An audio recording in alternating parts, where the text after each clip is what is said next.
Hi everyone, welcome to the Witching Week. Today is episode number 56. In this week's episode we are talking about Samhain, of course. I'm going to be covering Samhain correspondences and Samhain events across the UK.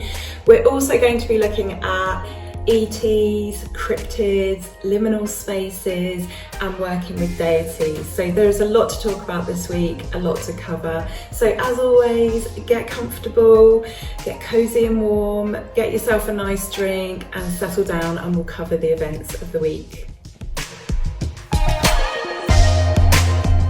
Hi witches, welcome back. Thank you for being here, thank you for watching. Whether you've been here for a while or you are a new subscriber, we've had an influx of those recently. Thank you so much for joining me. I'm Wren, I'm known as a cemetery witch because I live on a cemetery.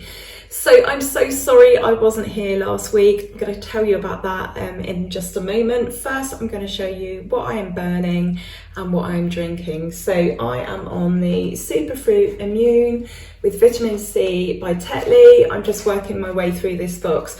I've got about 1 million boxes of tea in the cupboard that my husband bought that he does not seem to be drinking, and every time I open the cupboard they all fall out everywhere. So rather than end up with like loads more tea to show you and to go through, I'm at least trying to get rid of one box first just to make my life a little bit easier. But these are really lovely, so I'm really enjoying drinking these at the minute. And I am burning the Mother's Fragrance, which is an incense brand that I picked up in Glastonbury, and this one is Lotus. I got a bit confused there. I thought that was the fragrance, but no, it's actually Lotus. So you get 12 incense sticks.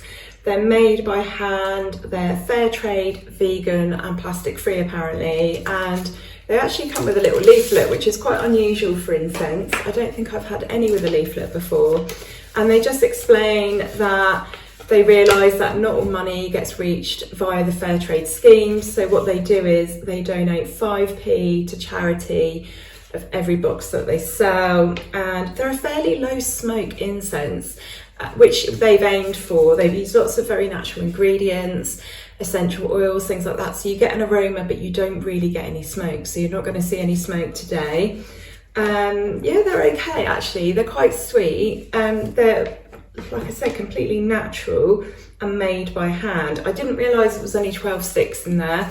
I wouldn't say that they were too much more than regular incense, but maybe slightly less sticks. I don't know.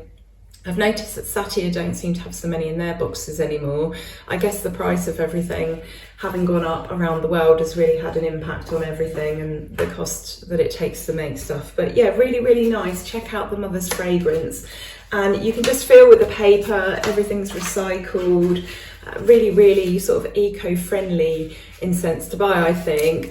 Paper as well, just the insert inside, no plastic. So really nice, and they are part of the World Fair Trade Organisation, so I really recommend those. So I'm sorry I disappeared last week.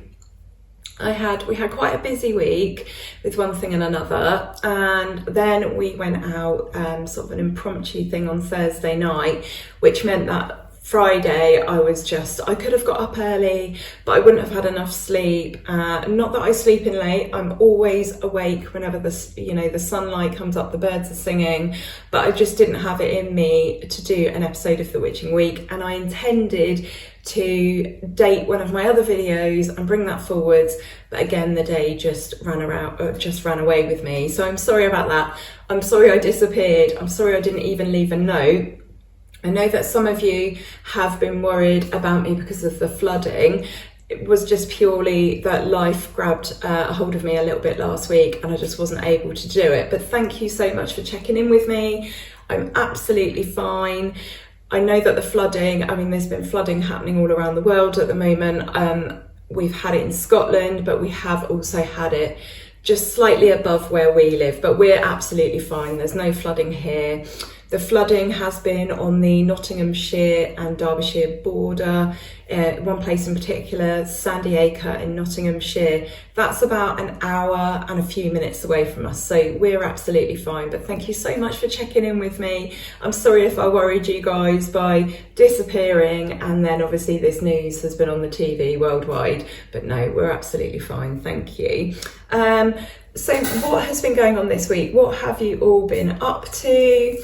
We managed to get out one evening recently to see the sunset at the nearby hill fort. It was so peaceful. It wasn't too cold, which was nice, and it was just a really sort of beautiful chance to take a pause, to take a rest, and to just consider things. We're really lucky in that because it's a hill fort, it's got sort of a fairly slow incline going into it. There is obviously earthworks that go up, but they're not too high, so I can manage that on a good day. So that was really nice, a beautiful chance to just reflect, as I've said. And I just wanted to mention, I didn't feel it would be right without doing this episode and having missed last week. I didn't feel like it would be right for me to do this episode without mentioning some of the events that are going on in the world. Now, I'm not going to point to anything specific. There's a lot of very, very sad things happening all over the world at the moment. Wars, famines, natural disasters, the effects of climate change. And I'm just feeling a profound sense of sadness and despair and shock and frustration at the moment, and I'm sure you're all feeling very much the same way. And I'm not going to comment, as I've said, on anything in particular, but I just want to say that when I watch the TV, when I watch everything that is unfolding and happening and going on, I see human faces, that's all I see. And I know that some people get very upset with the whole thoughts and prayers thing, and of course that doesn't, in some ways that doesn't do people much good when they're faced with an emergency. But I wanted to light a candle anyway, and I wanted us to just, as a collective, send out some good thoughts and some good energy and some positivity and some love, basically, to all the other human beings in the world that are suffering right now. All the victims of war, famine, climate catastrophe, natural disasters, just being in the wrong place at the wrong time. So I just wanted to say, I'm sorry, I see you, and I love you, our global community. So I just wanted to light a little candle for everyone that might be going through trauma and strife. It would be nice if my candle lit, wouldn't it? So there we go. So just a little nod to everyone else on Earth. So our current weather, what's happening here? We have had very dry, very sunny, lovely weather. It's been about 13 or 14 degrees, which is still quite warm for this time of year. So we've been warm, I've been warm. I think I'm getting to that age where I'm running a little bit warmer anyway, but very, very different approach to Samhain and to winter compared to last year. I can't quite believe, I'm relieved that we are nearly in November and I haven't done 2 months of suffering, which is what it's usually like. Again, I'll keep mentioning it every time I say this. My house has just decided it's going to talk. I don't know if you can hear that. It's the pipes. I'll keep saying it. Obviously, it isn't good that we've had such weird, unseasonably warm weather. Obviously, that's an indicator of things. However, over in our little microclimate here, our little world here, obviously, this has been a good thing for us. It's been a bad year for me, as you know, with my health. So it's been a bit of a relief, but that's not good. But yeah, everything is just really behind here. Let me know where you are. How have the seasons been changing where you are? Has it been behind? Has it been ahead? Has it been normal? It's been very, very behind here in my part of the UK. Beltane was was not quite there. You know, at Beltane usually everything has just sprouted, it's green, it's abundant, it's, you know, full and verdant and absolutely beautiful, and that didn't happen until I think about 2 weeks after. Similarly, and now we have reached autumn, we can travel about the county and it doesn't look very autumnal. There are some trees that are doing their thing. In particular down our road there's an avenue of trees and they are looking very autumnal, but on the whole, when you travel around, apart from the mist that you've seen in the morning, everything still looks like the height of summer. Everything is still very green, very full. We haven't moved into that period, like I said, apart from, you know, just a few species, but we haven't moved into that period where some of the leaves have actually already fallen and then most of them have changed colour and done their autumnal thing. So very, very weird. Very strange year, just all round. I think that many of you would agree. And yeah, we just seem to be a little bit behind this year. It makes me wonder, is that going to happen next year and the year after? Is this just a one-off? When is winter going to kick in? You know, is that going to be slightly later this year? Obviously, many people consider Samhain to be the beginning of winter. If you divide the year into two halves, people see that as the first day of winter. But yeah, what's going to happen? It will be really, really interesting to see. Today we've got like very drizzly, wet weather. It is looking a lot more sort of autumnal out there. It was misty this morning and it's almost kind of got, it's not misty out there, but it's almost kind of got that sort of hazy sort of quality to it. So this week we've been watching a programme called Encounters. So this is a new programme out on Netflix. And you know, you guys know me, I love anything mysterious. I love programs on the paranormal, I love history programs, and I do love programs on ETs. I've spoken before about some strange encounters that I've had, haven't gone into detail on those, I'm still weighing that up, but it's been really entertaining, this program. And so far they've covered a series of sightings at Broadhaven in Wales in 1977. They've also done the aerial school encounter, which was 1994, not that long ago, in Zimbabwe. And it's just been an absolutely fascinating series. I think we've only watched 3 out of a possible, I think about 8. And it is about encounters with crafts and ETs and stuff like that. And yeah, I just love things like this, if they're well presented, if they're sort of fairly unbiased.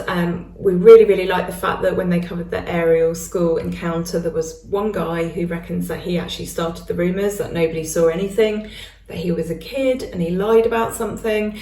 And yeah, quite like that sort of a bit more balanced approach, but obviously it is aimed at people who are interested in the subject. I don't think there's anything wrong with having an interest. That doesn't say that you believe one way or another, but we've really, really enjoyed that. So if you fancy something to watch, then try Encounters. Now, I was maybe going to do a series of spooky stories in the lead up to Samhain. I haven't done that this year. A little mix of things, being busy, being unwell, but also I did it last year and I just thought we would talk about some other subjects instead that aren't perhaps necessarily related to Samhain, but perhaps on a theme of things that maybe are a little bit creepy or a bit interesting or a bit otherworldly. I do want to tell you, however, though, about an experience that my husband and I had here on the cemetery.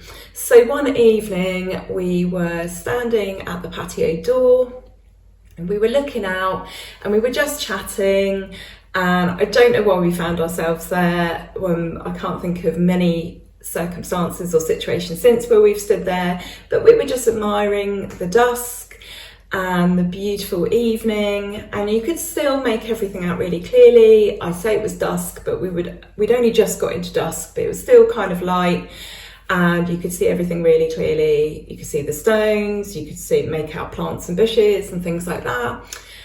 And as we were chatting, something whizzed past the window. Now, it was fairly low to the ground, but we could see it, and I would say it was about this big, maybe a bit longer. It was brown, it was fluffy, It didn't appear to have any legs, and it just glided past the patio door really, really quickly. It was the weirdest thing that I've ever seen. My husband just started jumping up and down with excitement, like, did you see that? Did you see that? That kind of thing. And to this day, we cannot make out what it was. It had a very uniform body. So it was like a long, sort of a cylindrical shape, except it was brown, it was fluffy, it was some sort of creature. There was no definition in the tail or anything like that. It wasn't a fox, there was no white tip, no orange colour, again, no definition between body and tail, but it was very, very long, longer than a cat, probably about the same size as a cat, a fat cat, but again, no definition of body shape, and it moved so quickly. I haven't actually told anyone that story, actually. I'm not sure if my husband has, but this is the sort of thing that I really love, when two of you have seen the same thing and there's no denying what you've seen. So this is a first. I haven't told anybody this story, and to this day we still don't know what it was, and we call it the cemetery cryptid.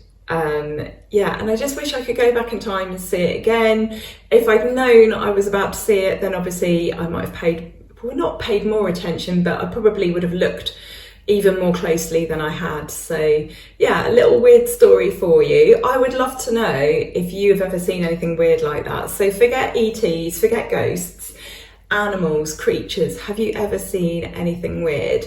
It whizzed past our patio door, and the direction it went in meant that because the glass was there, we could not see it once it had gone sort of past the door and maybe a metre. It sort of veered off and we couldn't see it.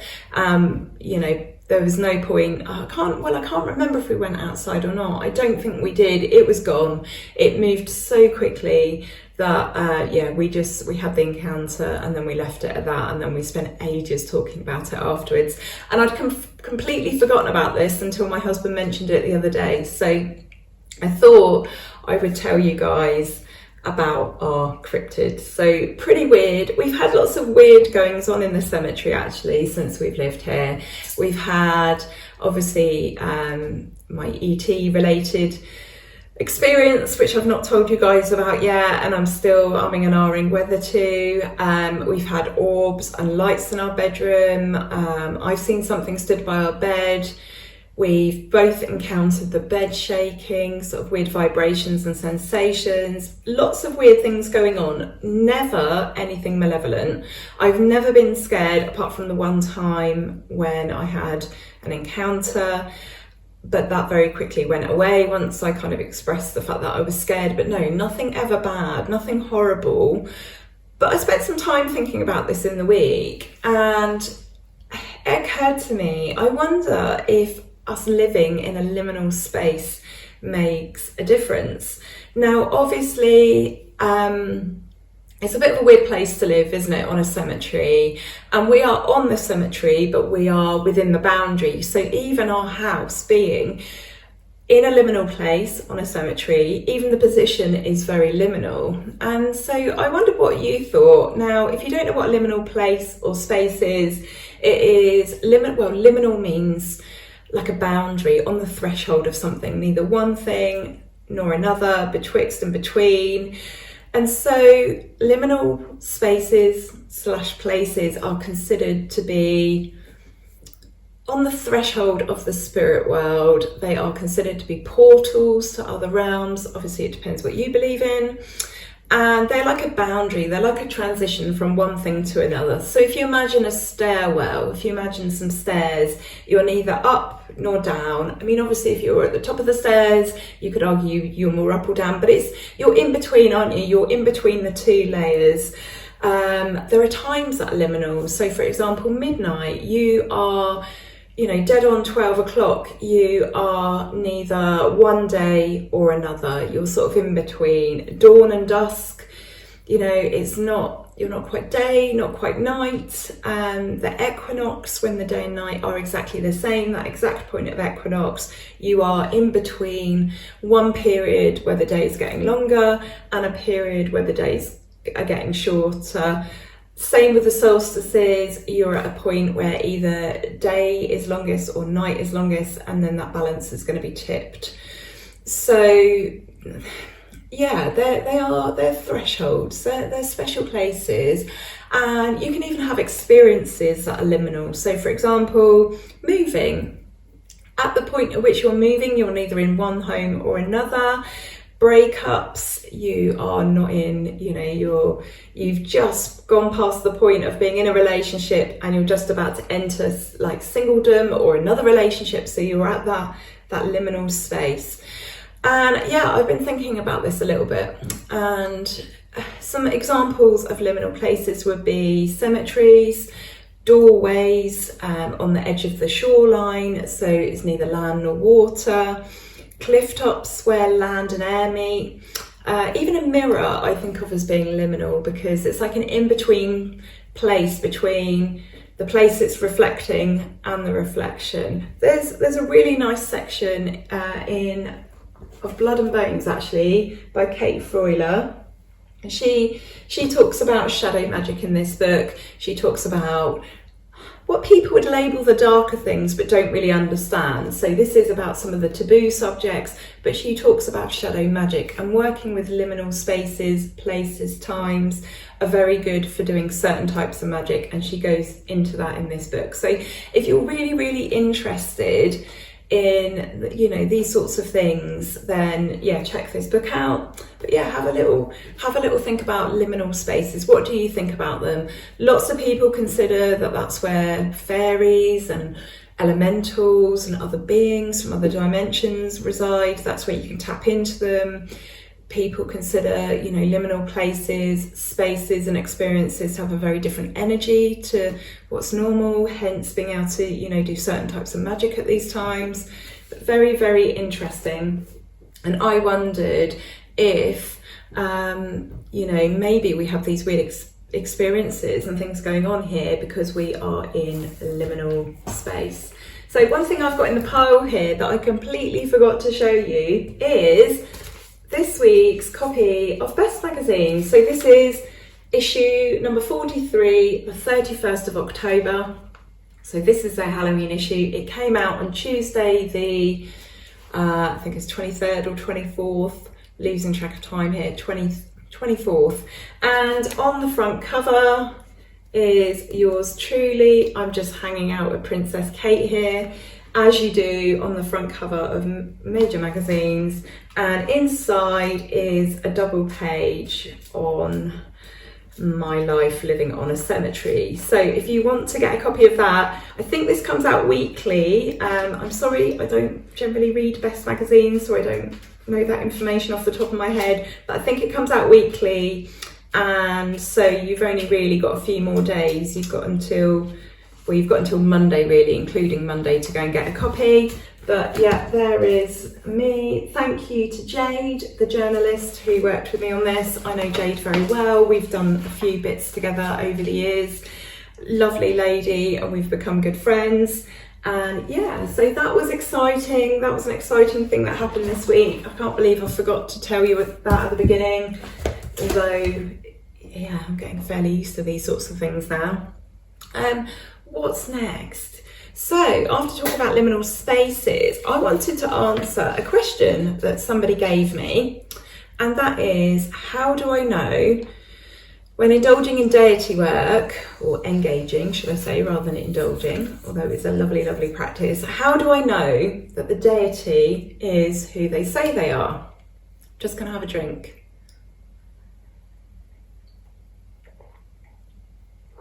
And a deep breath. My heart's working so hard. It's actually quite difficult to talk. So, to answer this question, how will I know if a deity is who they say they are? A deity will not tell you, they will show you. So if you're using any kind of communication method, like a spirit board, for example, I personally would not trust someone coming through like that. I mean, it's not my area of work, so there is that, but also a deity, an ally, and even generally a spirit will tend to show you who they are. So what I mean by that is you will see images of them all of a sudden. They will show you things that are connected to them. You will hear their name being used, and these things will happen around you a lot, and you won't be able to help but notice. This is how they communicate.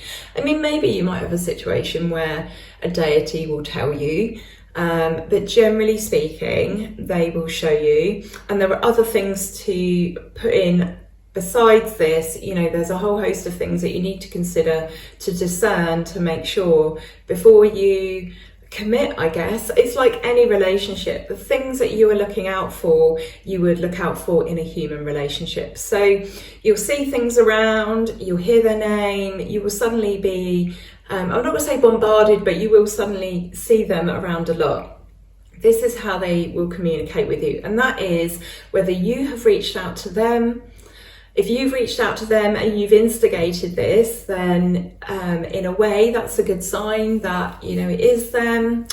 But you do obviously have to be aware of your own bias. You will have expectations, and you will have, you know, if that's something you want, then that might cloud, you know, your discernment and your view of things. But they'll also do this if they randomly reach out to you. They will show themselves to you. They will show their image, they will show things that are connected, you'll hear their name. And then there are some red flags that you need to look out for. So if they show signs of being someone else, not a good sign.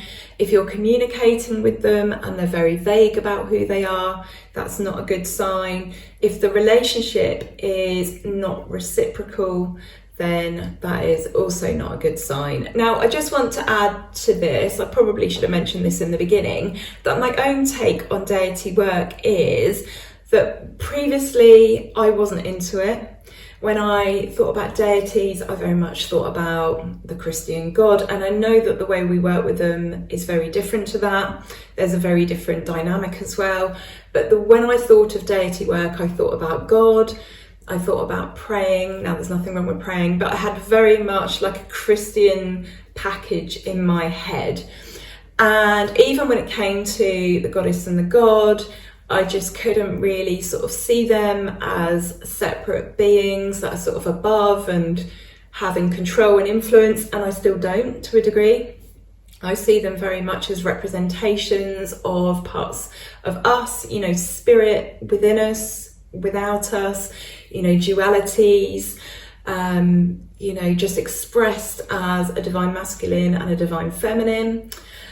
But I learned about deity, and I decided to attempt to connect with a deity, and I was very, very surprised at the results, and I was very surprised what came about that. So now I'm very much a proponent of, if you enjoy deity work and that's what you want to do, then do it. And I guess I kind of just still see deity as energies, as grooves in our world and the universe that make up the universe. I guess they are energies. They're energies expressed in a certain way. However, I do believe you can tap into these energies. I do believe you can work with them.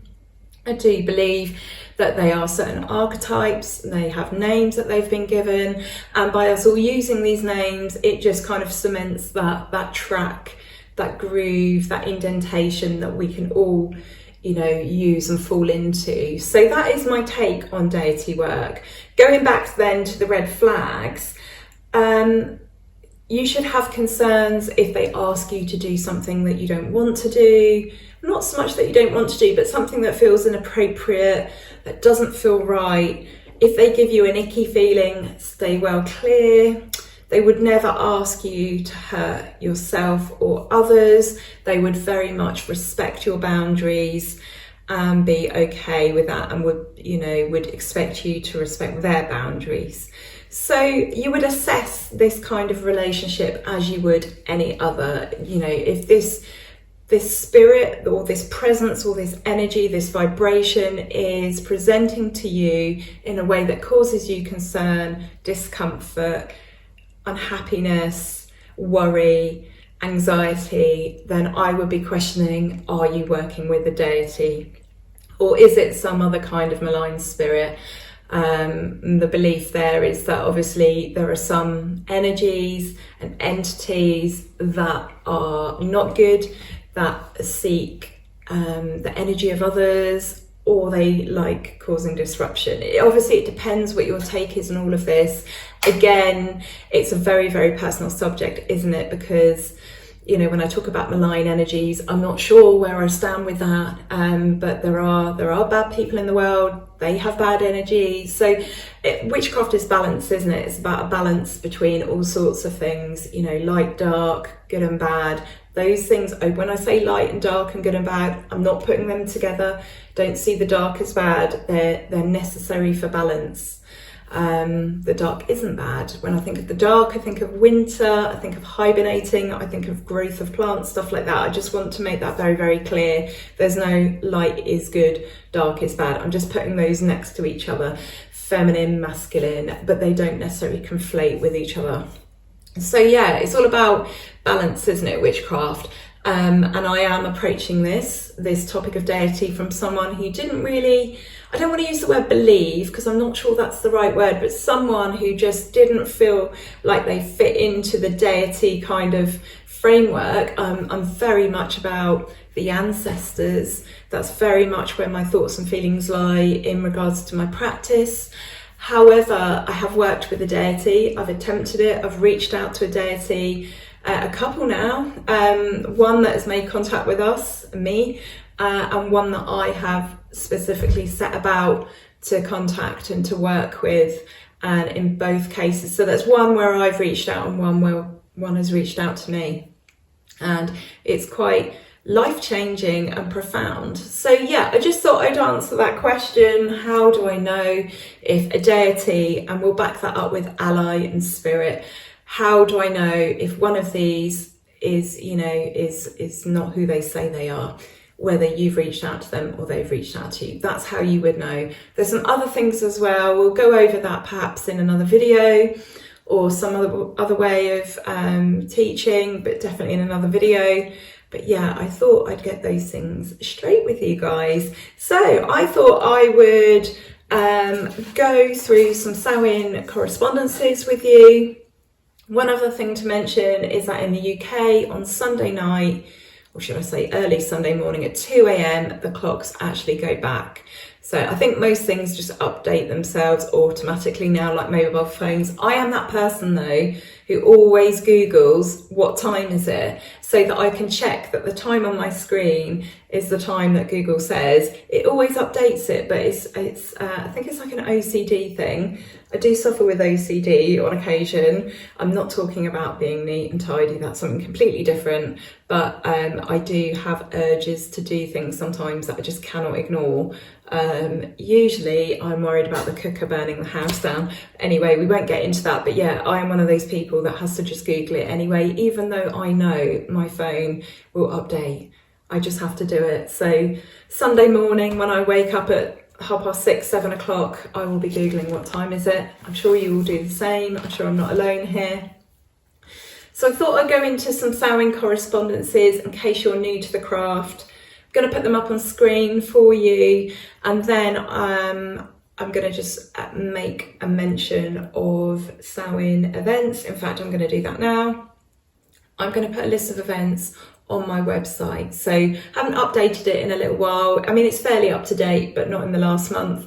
But if you go to thecemeterywitch.co.uk, you'll be able to find a list of Samhain events. And just to let you know as well, there's a little gadget on there which tells you what the moon phase is. So if you ever want to know what moon phase we're in and you can't think of anywhere to go, I mean, obviously you can just Google that anyway, but if you want just a direct place to go to quickly, then I've got a little gadget on there. And also I'm looking for my phone and I'm filming on my phone. I've got a little app that I use. I'll put that down in the details and tell you what app, but I've got one on my phone and my iPad, and at any point you can look at what phase the moon is in, what percentage, and you can see what constellation we're in, because it changes every 2.5 days, but also you can look ahead with the app, so you can go to Tuesday and see what the moon's going to be doing. So that's a really, really helpful app,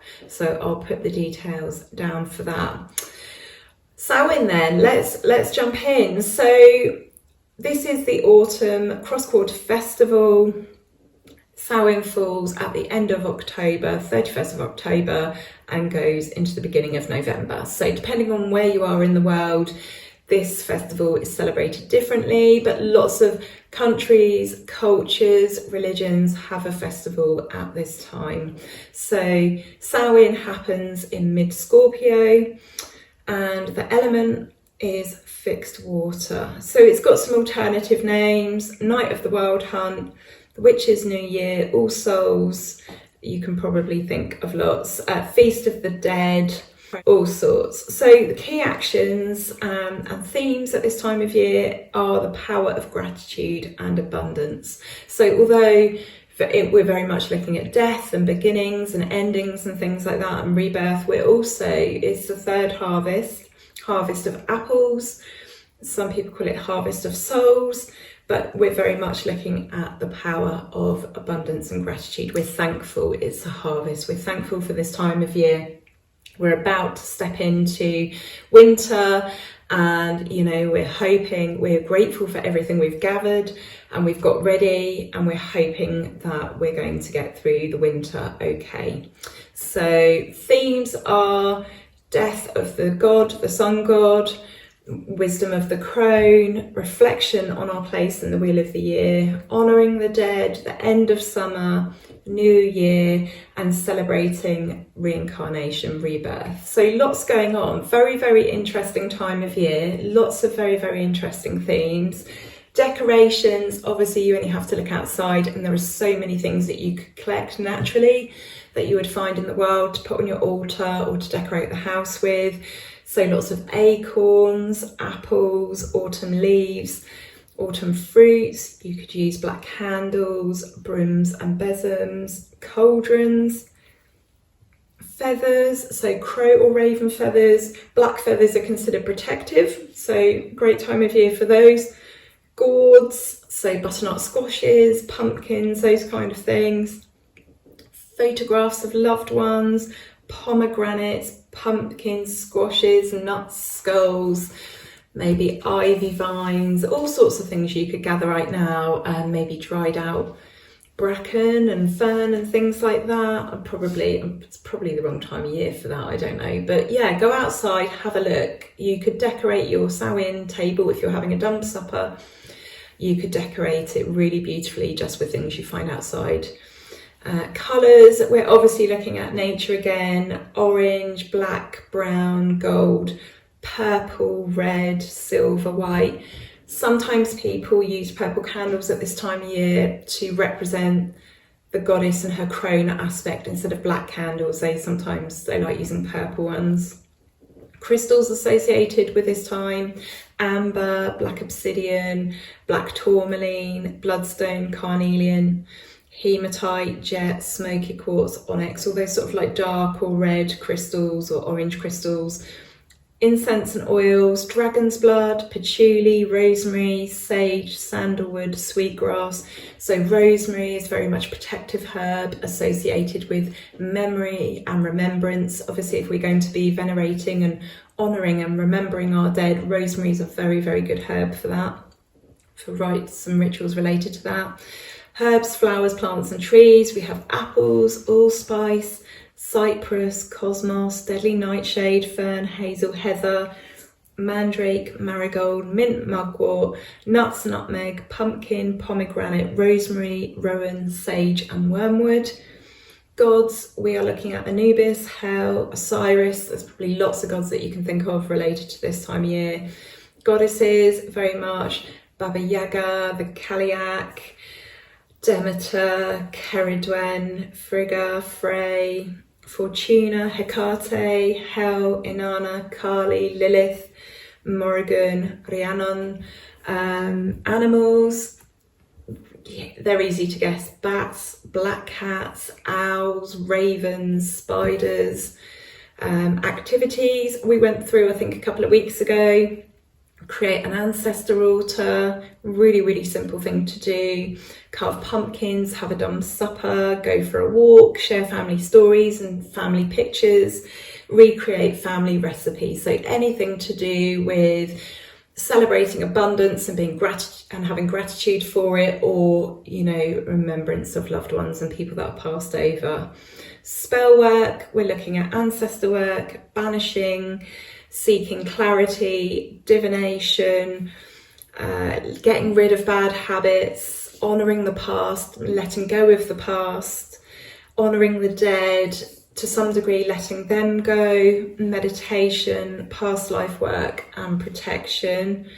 Foods, we're looking at apples, beets, pumpkins, cider, pumpkin pie, anything seasonal made with seasonal vegetables, roast dinner, stew, turnips, root vegetables, again, seasonal foods that are related to this season. You know, you wouldn't make something in the UK out of watermelon. That would be, I mean, you could do if you want, there are no set rules, but in terms of honouring this season, honouring this time, you wouldn't create something with watermelon because it's not indigenous to here.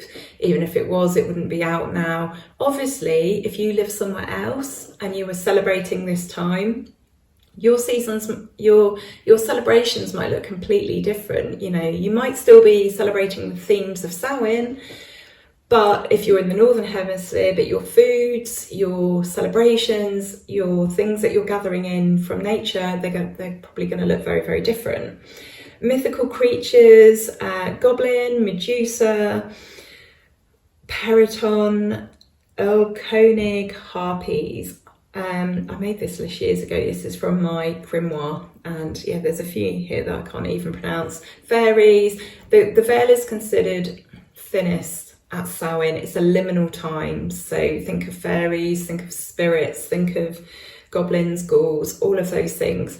We have those, you know, as fun things in Halloween, but obviously some inspiration has come from the celebration of Samhain. Samhain's not scary, it's deeply profound and beautiful, and about us honouring our ancestors and spirits and otherworldly things, but there is that element of, you know, portals being open, stuff like that. Go back to, you know, my discussion on liminal spaces and entities and beings. Taboos, travelling after dark, eating grapes or berries. Now, usually my celebrations at home for Samhain would involve me being in before it gets dark. So at the very latest, if I've got stuff to do or somewhere I need to be, I'm usually in my home before dusk, and then I light a candle, and then that candle is burning all night. I keep it going all night until morning. So I take that candle up to bed with me. I don't leave it alone because obviously there's a fire risk and a hazard there, and obviously I don't usually get very good sleep because I am keeping an eye on that candle, so I'll just doze. But in that way, I am very much holding awake. That candle is to represent any lost souls of the dead that are wandering around and need a light to guide them home. But it's also there for protection. It's just symbolic ritual and tradition that I have, that I do every single year. Now, I'm not certain if I'm going to be continuing this tradition this year. I'm not actually, you know, we might have other plans this year, which is unusual. But depends, you know, if I'll be home, and that, you know, even if we have company, which is unusual on Samhain, unless it's the kids. I think my brother-in-law's been here on Samhain before and we've had a Samhain meal, but that light will be lit, that tradition will be lit. You know, this thing will continue even if our usual Samhain plans don't happen. I'll tell you next week what we get up to for Samhain, whether it is the traditional plan that we normally have, whether we have company, you know, whatever we do. I will tell you. I'll tell you about my rites and rituals. And I'd love to hear about yours as well. So we're going to leave it there for today because there was quite a bit I covered there. We're going to have a look at the energy for the week ahead, things that may or may not come up, and ways in which to deal with things, and just a little insight into how maybe we should approach things. So let me know about your Samhain plans. Tell me what you're up to. I'd love to hear. Tell me if you're doing something new this year that you've never done before. Tell me if you have, you don't have to tell me what it is, obviously, if it's personal, but tell me if you've got a tradition that you know, something that you've started doing and you've now got enough years under your belt, you know, maybe 3, where it has now become a tradition. So let's have a look at the cards. Ooh, some that have just thrown themselves out. 4 cards today. We have the 2 of Pentacles. We have the Wheel of Fortune, we have the 8 of Wands, and we have the 4 of Pentacles. And I feel like this is very much advice on perhaps how things are going in life for a lot of people right now. We're about to enter what I call silly seasons. So, you know, when we talk about these themes of winter and rest and regeneration, and yeah, Festival of Lights, you know, that light being brought back and bringing that joy and that hope into the world. But it is a time of rest and regeneration, and we're entering silly season. And this card very much makes me think of that end of October, November, December time. You know, we have Samhain, then we have bonfire night. We have a little lull, but during this time, we're all preparing for Christmas. We're all getting ready for this one day that happens, and then many of us stretch that over 2 weeks, and we will just be insanely busy for the short period of time that people have off at this time to rest and regenerate and to relax a little bit. And yet we are going full speed. We're going full speed at a time when we're supposed to slow down. So earlier on in the summer, when we've got all the energy, we've got the warmth, we've got the light, yes, we are busier than normal, but we're not going at the speed at which we go in silly season. And I just always find this to be so counterintuitive. It's so against the grain. It's so against what our brains and our bodies need. So, you know, this is a little reminder that this time is coming up. And this is also just a nod to people's lives in general. You know, people are working really hard right now. Things have been very tough recently. They're even just working hard at balancing their finances, you know, with everything having gone up in cost. And this card very much speaks of, it's okay to be busy. It's okay to be juggling all these balls. But what happens when you take your eye off the ball and you drop one of them? You can look at these as plates, or, you know, just juggling anything. And you might quite enjoy being caught up in that buzz. But what happens when, you know, suddenly you can't do that, or suddenly something goes wrong, or you drop one of these balls? And I think there's some reassurance here that if you are in a situation where at the moment you're giving all of yourself and you are balancing things, and you know things are going to get worse because we are about to go into silly season, you know, just a reminder that things always come back round. They always go full circle. So whether that is, you know, life is going to get easier for you personally because you're juggling lots of things at the moment, then that is, you know, it's going to come back round. You're going to get back round to a time where you can be a little bit more balanced and a little bit more sensible about things. But it's also a reminder as we go into silly season that yes, we're entering the time that's just a little bit frantic and a little bit hectic, but it's short-lived, and eventually you're going to go back round to a point where, you know, you can relax a bit again and slow down. You know, it is temporary. It is temporary. All things are temporary. All things have a time. All things have a season. All things change from being either really, really rubbish to much better. And even sometimes when things are okay, expect a bump in the road, because that's the nature of life. So the advice here, in amongst all this as well, is to just go with the flow. You know, if things are hectic and crazy, that's where you're supposed to be at the moment. Just try and make some time for yourself if you can, in amongst juggling those balls. Take a little bit of time out for self-care, even if it's just half an hour a day of just peace and quiet. Do that. But in terms of just projects and plans and life and things playing out, go with the flow and try to retain a sense of balance as well, because at the end of the day, you know, you've got one life and you need to live it, and you don't need to get to the end of it and think, well, that was stupid, that was silly. I was completely kind of off the boil there. I was a bit frantic and a bit weird about that, and, you know, lost my head a little bit. You know, retain a sense of balance.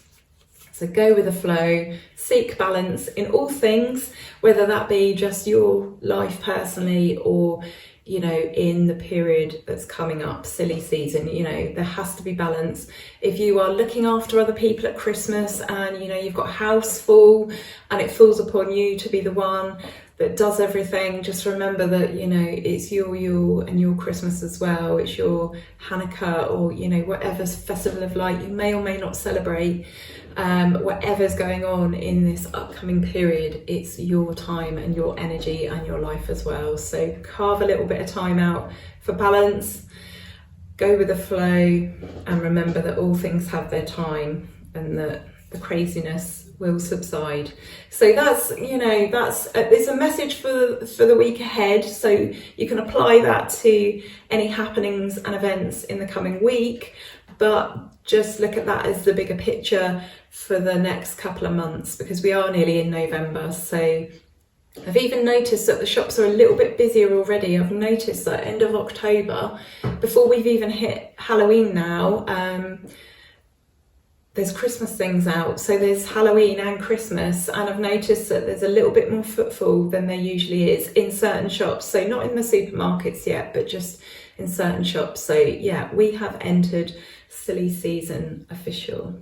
So that's it for today. I'm filming using the other camera, the front camera, through my phone and not my iPad. I can't see the time, so I don't know whether I've done well for time, whether this was a quick one or a ridiculously long one. So my apologies if it's like an hour or something, but I can't see anymore. I cannot see my progress. So that's probably a good thing, isn't it? It's probably a good thing. So wishing you a fabulous week, an absolutely brilliant week. I intend to be back next week. Same time, same place, Friday, 4 o'clock.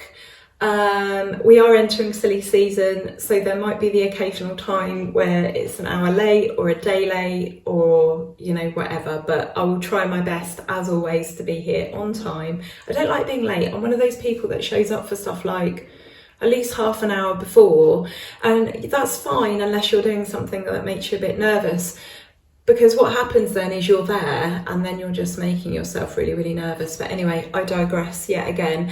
Have a fantastic week. Look after yourselves and each other. Have an absolutely fabulous Samhain, whatever you're doing to celebrate. Be blessed. Take care of yourselves and each other. I'm sending you so much love and blessings, and I will be back next week. All right, see you later. Bye.